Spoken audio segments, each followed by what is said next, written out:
संतोष देशमुख हत्या प्रकरणात गेल्या 3 महिन्यांपासून फरार असलेला आरोपी कृष्णा आंधळेला नाशिकमध्ये बघितल्याचा दावा स्थानिकांनी साम टीव्हीवर केलाय। गंगापूर रोड परिसरात सहदेवनगरच्या दत्त मंदिर परिसरामध्ये कृष्णा आंधळे वावरत असल्याची माहिती स्थानिकांनी। कृष्णा आंधळेनं तोंडाला मास्क आणि कपाळाला टिक्का लावला होता असं वर्णनही स्थानिकांनी। नागरिकांनी कॉमस्कोर नुसार आता isakal.com आहे देशातील नंबर 1 ची मराठी न्यूज वेबसाईट।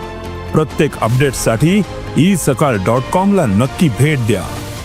नंतर बाईकवरून तो पळून गेल्याचंही त्यांनी म्हटलेलं आहे आणि हेच सीसीटीव्ही फुटेज साम टीव्हीच्या हाती लागले। स्थानिकांच्या दाव्यानंतर पोलिसांनी परिसरातील सीसीटीव्ही फुटेजची तपासणी सुरू केली। त्यांच्या सांगण्याप्रमाणे आपण सुयोजित गार्डन या ठिकाणी फुटेज घेत आहोत आणि त्या पद्धतीने पुढे ते फुटेज सर्क्युलेट व्हायरल करून अशा वर्णनाची किंवा गाडी मिळून आल्यास आम्ही त्यांना डिटेन करण्याचा प्रयत्न करीत आहोत आणि आमचे पथकही ऑलरेडी या अगोदर रवाना झालेले। कृष्णा आंधळे जिवंत नसल्याचा दावा अनेकांनी यापूर्वी केलाय।